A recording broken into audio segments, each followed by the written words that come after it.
like that D.B. Cooper gag in Loki. Way to finally depict one of the great American sort of folktale legends and just toss it off like it was nothing and not even make it the point. Let's hope they return to that. And if you're listening to this after and they didn't return to it, what a shame. What a great story, D.B. Cooper. But also probably kind of one of those people who you'd really want to be able to talk to. Have a totally candid conversation with certain figures in history. D.B. Cooper? Yeah. Marilyn Monroe? Yeah. Lee Harvey Oswald? There's one. Just really get to talk to them, you know? Lou Reed. Speaking of musicians, Robert Johnson. That would be a conversation. I assume you know who Robert Johnson is. Robert Johnson is the blues musician who sold his soul to the devil, supposedly. Well, he was one of two Johnsons. There was also a Tommy Johnson, whose music actually sounds like the devil is singing if you listen to it. Robert Johnson's more standard blues, although he did play into it. He was like, yeah, he would do songs like about going to hell. Except for, here's the thing, man. One of the little factoids about Robert Johnson is he's one of the 27 Club. He was like maybe the first. I don't know if that's true, though. Don't quote me on that. But he was, you know, one of the 27 Club. This was a guy who died young. You know, musicians die at 27. That was the old thing. Now they all live forever, but they used to die at 27. And there was this thing where he said he had sold his soul for the power to play the blues on the guitar. And he was known as a harmonica player. And like part of the mythology of Robert Johnson is that people actually said this guy was like bad at playing the guitar before the point he supposedly sold his soul, because he was already a working musician. Now that's pretty interesting, right? Because that means, and you have to keep in mind, this is like the 20s or 30s. I don't remember when, but it's the 20s or 30s. So this was like, there were cars, and this guy was sort of casually known to have had dealings with an extra-dimensional Luciferian entity. Yeah, that's me. Yeah, I contacted the great old one. It's all real. The afterlife confirmed real. Christianity, non-canonical Christianity, because in the Bible, the devil never buys someone's soul. That's not a thing that happens in the Bible. So it's westernized view of Christianity, it turns out, was the correct religion all along, says Robert Johnson. But this guy was like 23. Can you imagine if a 22-year-old was like, I sold my soul to the devil? I would be like, bro, you are not emotionally mature enough to sell your soul to the devil. You probably just think you sold your soul to the devil, and you sold your soul to some like minor demon. You didn't even sell your whole soul. I bet it's leased. You're going to go to hell, and then you're going to have to come right back here through the bardo, my friend. Right back. What do they call this place in Buddhism? In Buddhism, our world is hell. I always love that. What's it called? Baccarat?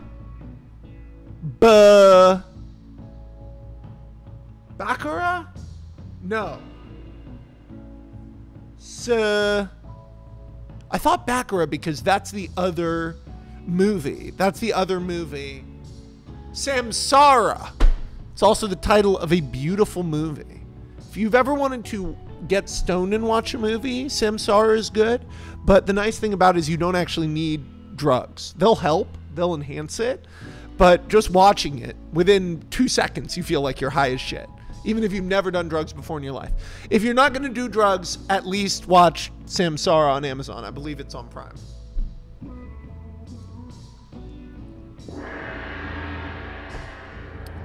So you're playing in a music club, and it's your turn to perform. And the guy goes up in front of you, and it's Robert Johnson. Do you go up to him and go, hey, man, what's the real deal? Like, come on. You and me both know the devil doesn't exist. So what's the hustle? How can you possibly... Are you going to keep a straight face with me right now? Apparently he had a funny eye. People would say that's why he sold his soul, was his funny eye. Like Shawn Michaels. Woo, the references on this pod, baby. They're all over the place. All over the place. That's a cross-eyed Shawn Michaels reference. This is the deep lore. Welcome to the dark net.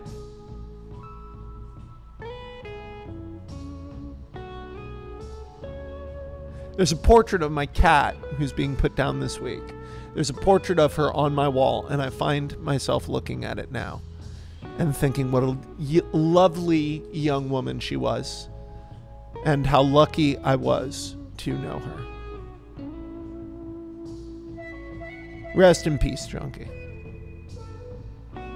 A wonderful cat. I find myself talking in the style and cadence increasingly of the fucking fictional guy from Pontypool. Remember the announcer, the radio host? It's something about the visual of the microphone in front of me makes me think of that fucking movie. And then I start acting like Bill McHattie, the wonderful Canadian Lance Henriksen, who's in that movie. When you see Bill McHattie, you'll be like, is that Lance Henriksen? Oh, no. And you know what's great about Bill McHattie? Totally different actor than Henriksen. Totally different style of guy. Both of them look good as a cowboy. Or looked good. These men are in their 70s, 80s. Lance Henriksen, 80s, right? He was in a scene in the movie I directed, and he was cut out. He played Satan. I don't know what I was thinking. I don't know what I was thinking. What a trip.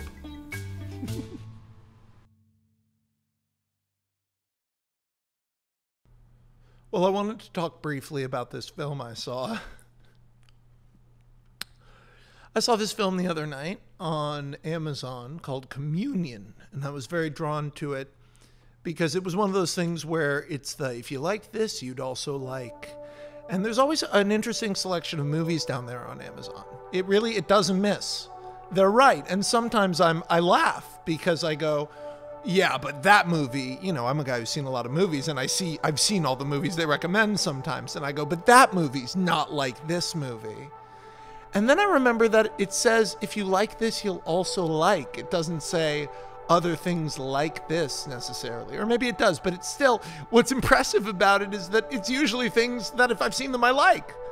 So indeed, the Amazon thing perhaps knows me better than I know myself, like truly a moment of terror as I realized how well I was being catered to, this sort of luxurious even, if I were allowed to pronounce things correctly, luxurious experience. It's like a concierge service, Amazon, of films. And you know, most of the good ones you don't have to pay for, and the ones that you have to pay for are worth it. So it's really like, it's at this point just the best one. It's better than Netflix. Netflix, my goodness, what happened? What happened, Netflix? Is that the price of success? Do you always have to lose your soul? You know, I've found when it comes to success, people who are successful initially are almost always on some level, or the majority of the level, doing it for clout. They just want attention. No matter what type of artist you are, no matter what kind of integrity you may or may not have, this isn't about you. This is a generality of my experience of life, which is that beginners want attention. And they really want attention.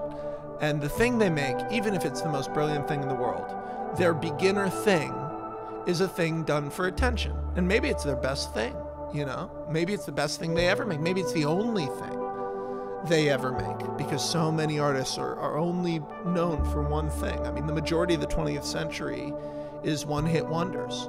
And then there's standouts amongst them. There's the Stephen Kings and the Beatles and the Rolling Stones. But like, so much of everything is lost to the sands of time in terms of pop cultural memory, in terms of significance we bestow on things.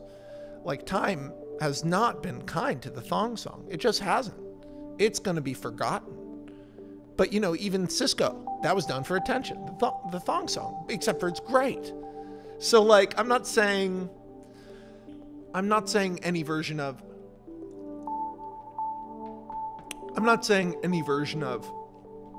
doing it for clout is wrong. I think doing it for clout is where most great artists start. But then to be truly successful and to truly be memorable, You have to be doing it for something beyond clout. You have to be doing it to do it because it's what you wanted to do. Every great work of art, every single one, every single great, really masterpiece, you can tell that the person doing it liked doing it. Even if their life was a tragedy, even if they were Vincent van Gogh or whomever, Hemingway, they were having fun when they were doing their fucking thing. When they were rocking out, they were rocking out. If you're an artist, you know that feeling of rocking out.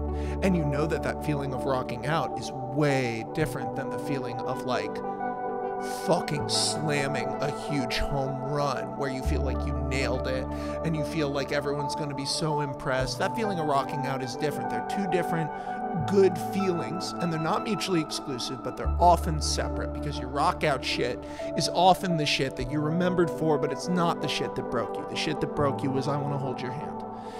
It was some version of I Want to Hold Your Hand. And I Want to Hold Your Hand is such a great version of I Want to Hold Your Hand, right? So like there's nothing against that. There's nothing against that first burst. And this does, everything I'm saying does come back to the film I saw the other evening that was recommended to me called Communion.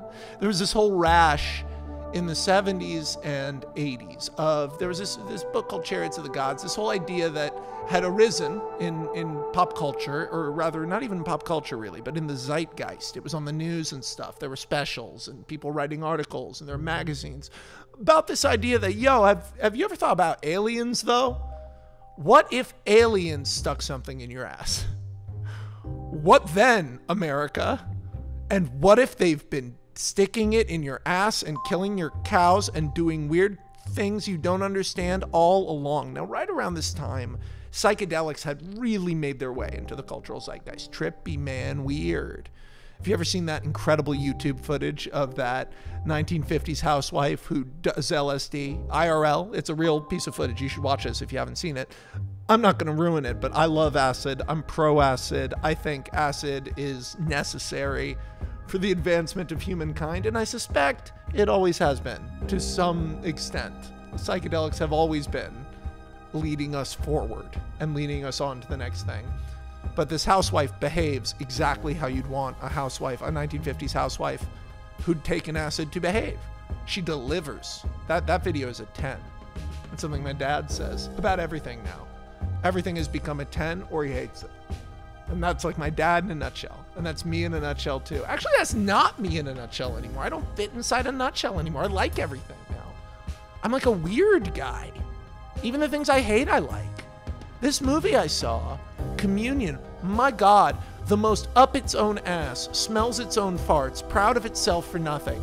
Proud of itself for throwing a ball in the air and catching it when it came down. Like truly a pretentious, a pretentious piece of shit. Like, oh, oof. But so good though. Like I enjoyed it so much. And I think you might too. It's a bit boring, but the parts that hit, they hit like a motherfucker. And if you're a little bit high, because the way they hit, there's something so wonderful about a movie. Something hits different when a movie, like I'm saying, believes in itself and really has bought into its own bullshit. There's a reason why Rocky Horror Picture Show sustained for so long as a cultural thing. It's faded now, but I mean, shit like that, Rocky and The Room, and, Rocky and The Room, of course, very different. The Room is a piece of shit and Rocky is brilliant. But they have that same joie de vivre, the same sense of like, art, we're doing it, let's go, we're having so much fun. And even if they weren't having fun when they made it, it's you can feel that someone had their heart in it. Someone dove in. There's a reason the first Transformers is better than all the others. It's because the only one where Michael Bay was excited and he was being challenged. And it was a filmmaking challenge as well as a storytelling challenge to deliver a big family movie, a big studio family action movie, something he hadn't done, really. And so it was like, you can feel Michael Bay. Every time Michael Bay's good, because he's often got good things, but every time he was really great, it was because you could feel Michael Bay literally going, wow, this is so cool. And what's so funny is that like now people made fun of that. that he's jerking himself off in every single movie. That shot of Megan Fox leaning over the hood of the car in the first Transformers that made her career. Like, literally, that's her whole career, is that shot in a nutshell. And that's probably frustrating for Megan Fox, as she said many times. But, like, it's iconic. It's iconic. That whole movie's iconic. And it's because Michael Bay is so excited. You know, it's so great when a filmmaker's excited, or when you can feel that someone, somewhere along the way, someone was like, this is so good. And they were watching it in the editing room and they were so excited. And then there's this other feeling, and it's the bad version of that feeling. But let's not use the word bad, because I'm talking about a movie that I enjoyed. Let's requalify what a bad movie is right now between you and me, just as a pact of like how we'll respect movies when we talk about movies on here. I used to be the sort of person who, because narrative structure comes easy to me, and because I was raised around movies, and I was raised around filmmakers, I really was sitting on a little high bitch shit, son of a dickhole, up my own ass shit about movies for a long time. And I would inevitably see movies and pick apart everything in ways other people I knew didn't. And then when the internet rose, I kept thinking that way, and I found other people who did. I think so many people of my generation and subsequent generations remember when they discovered Red Letter Media. Remember the first Force Awakens, though it was not Force Awakens, sorry, that's the movie I fucked up. Red Letter Media fucked up episode 1. Just that episode 1 review, the first Plinkett review, is a watershed moment because it's an invitation to everybody. And Mike had no idea what he was making. You know, he really didn't. And I asked him about it when I met him, because I think that guy, oof, Mike Landis, what a brain. Like, truly, actually, what a brain.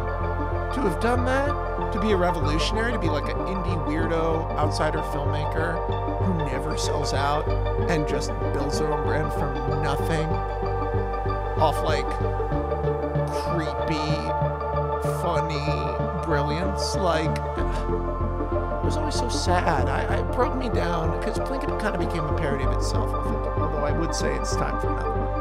Although now, you know, it would be lost in a sea of things just like it. I kind of see why they don't do another one, because everyone's Plinkett now. Even Filmento is Plinkett. Except for what no one understands is that the great brilliance of the first Plinkett trilogy, even though it meanders at the end, is the narrative that weaves it together. The cat and the girl, the kidnapped girl, and the murders and all that shit. That shit is so good. It's good. It's not clever. It's not funny. It's not subversive. It's good. It's compelling. It's well done. And it pays off with her escaping, and it's exciting. In a Star Wars review. So interesting. Gosh, the nature of success is so bizarre and so often simplified to try to sell to fools and Puritans and, you know, pigs. They always try to make success this thing that if you could just get in that flow, if you could just hop in that river. Because what's the great lie of human society? That we exist in a narrative. That time is linear and we exist in a narrative. And even though we know that, we still treat everything with individual significance as we're taught to, right? So like, infuriating that success, the nature of success, is a sequential, sometimes, series of events that lead to a subjectively better positioning in the life ecosystem we have created. Because what do we actually want? We don't want success. We want happiness. If I asked you right now, would you rather be successful every day or happy every day? You would say happy every day. And then you would try to compromise and go, could I do successful every other day? No, we just want to be happy. We're apes. We are apes. We don't need caviar. But when we get it, we're happy. Oh, but it's expensive. You have to be successful to get that. Oh no, it's rare. There's a scarcity. I hate how complicated human culture is. I hate unpacking it because I start to get frustrated and I'm like, wow, we really do just treat this shit like it's simple. Like we really do live like we're characters in a book, and the fact that somewhere else in the world someone lives such a completely different narrative than us, that they would not understand us at all. That person is out there somewhere, and yet we still act like we are sacrosanct and our little American experience of life. I'm talking about Americans because I'm an American, but we act like our little thing is so much realer than everyone else's. It's so bizarre. Ugh, makes me sick. Anyway, so this movie Communion, what's remarkable about it is it's a product of this alien wave in the 70s. And it's very clearly like based on a true story, which is the funniest part, is that you feel that it's based on a true story, except for as you hear the story, you go, this fucking story isn't true, you motherfucker. Like, that's always been my problem when someone starts to tell me, like, you know, no one's told me in a long time. When I lived in Florida, a few people told me I was taken in a UFO. I was taken in a UFO. And I was like, what? 19-year-old Max, okay. Really? Really? You're cool. Can you get me into this 18 and up gay club? I only went to gay clubs in Florida because they were the only ones that were 18 and up. So in my time in Florida, I would always be hanging out with this big team of lesbians. It's this whole weird chapter of my life, living in Davie, Florida. What a strange world. Florida really does deliver. I don't know how much time you've spent there, but it delivers. All the stuff you want Florida to show you. It's like Bourbon Street. It's like the French Quarter. It delivers. It's the Grand Canyon.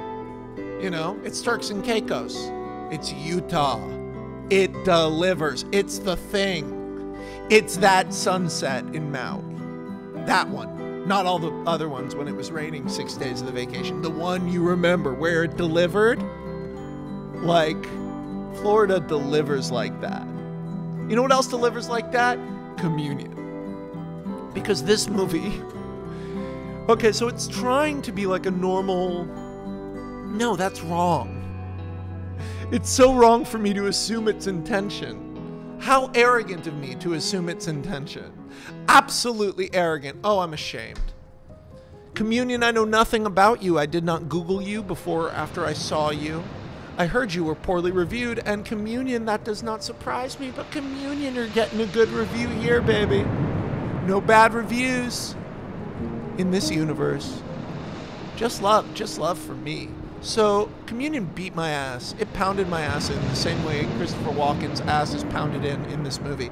Yes, Christopher Walken is anally violated in this movie in a scene that I would describe as long and hilarious and aspiring to be so horrific. There are so many moments in this movie that aspire to such profound heights of horror and tension, and it fails every time. This movie cannot execute a single thing it wants to.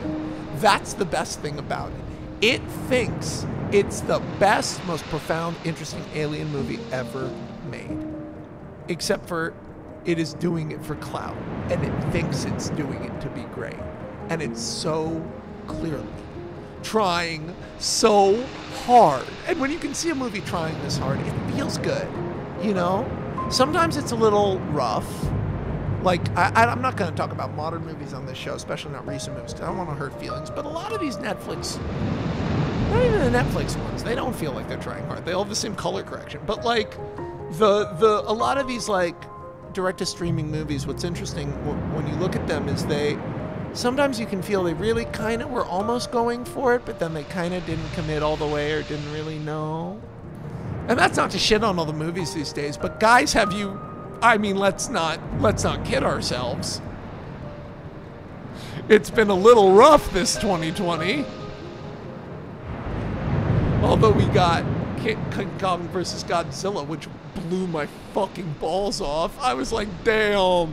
When that 70s song starts in the opening, King Kong scratching his ass, I was like, thank you, Adam.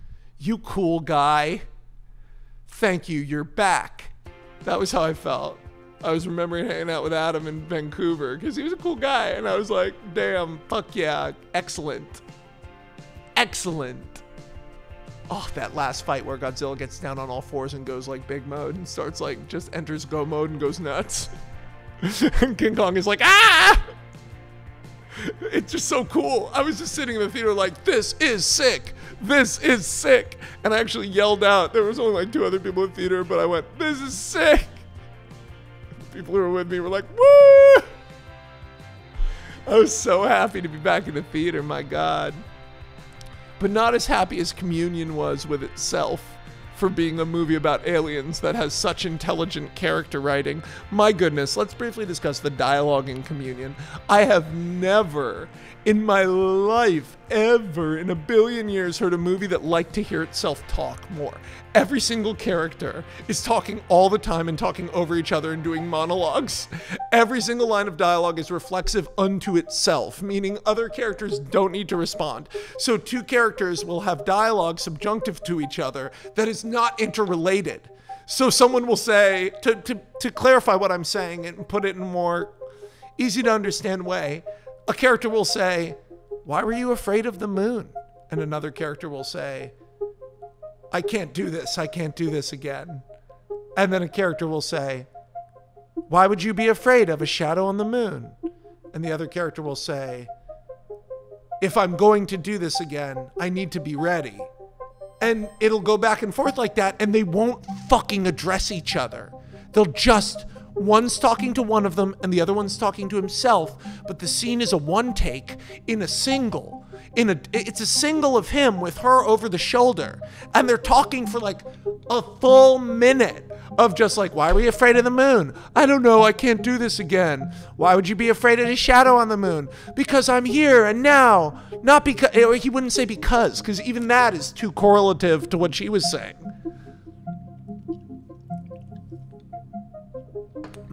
But that's where it comes back to, this movie feels like acting. There is so much acting in this movie, in deep focus, close-ups of actors acting and saying dialogue and making acting choices. And the movie is just slobbering all over the dick of acting and acting, and look at the acting and the dialogue and the performances and the acting, the subtle directing. Look at how playful this scene becomes with the choices the actors have. No! Stop! Just be a fucking normal movie. Put the acting parts in the parts where a human being would be being heightened. The reason we enjoy acting isn't because it's heightened all the time in film. It's because it's so impressive and intense to watch someone perform naturalistically, only to raise or change the tonality of seemingly their being to emulate how weird and crazy humans go in real life. Someone I once knew told me a wonderful story that had really seemingly formed her views of a lot of things in this life. But she told me this wonderful story, great storyteller, about how a girl in her high school basically was like in a froofy area. So the kids were a lot of kids of famous people or kids who went on to become famous. And this girl encountered this phenomenon of girls at the school basically getting addicted to drugs to get sent to rehab because it was cool to have gone to rehab at the high school. This girl, but the thing she brought from it into the thing this girl brought from this experience into my life, because Lord knows I've had my experiences with mental health things at all levels, but I had never thought this specific thing, which is, she said, what's scarier? Someone who's crazy, or someone who will act crazy, but they're pretending? And aren't they ultimately the same thing? Isn't someone who's willing to cross lines and go nuts for the sake of showing that they are supposedly out of control, isn't that person functionally and effectively nearly the same level of threat and danger and concern as someone who is legitimately out of control? Right? Because they did it once. Like whatever destroying the apartment or freaking out at school or yelling at your parents or breaking a car or something. I don't know what the kid did to get sent to rehab. Get on the pills, steal the pills. But now they're back and they're popular. And that feeling of like someone acting crazy for attention, that is communion. The movie feels like it was written by theater kids, like it was written for clout at theater camp. And the practical effects are fantastic. The acting is infuriating, even though it's good. There's just too much of it. The child acting is legitimately bizarre. And then the choices in the second half of the film, after the film takes off its pants and gets comfortable sitting on your face. After being the world's most up its own ass dialogue character driven acting movie for 30, it felt like 300 years. Maybe it's only 30 minutes before the movie gets weird, but damn. But once this movie goes weird, it goes all the way theater kid weird. What I love about it is its commitment. It totally commits. It thinks it's the shit. And there's nothing more fun than hanging out with a movie that really thinks it's the shit and is bad. Like earnestly, like missing in a weird, there's nothing more fun than hanging out with a movie that thinks it's the shit, but all it is super weird. The movie kind of thinks it's more important than it is, but once you get to the alien dancing high five sequence, and you think the movie thinks you are laughing and rolling and overjoyed in a theatery way, you know, feeling the joy of life because the aliens are dancing, when in reality what you're feeling is, what the fuck?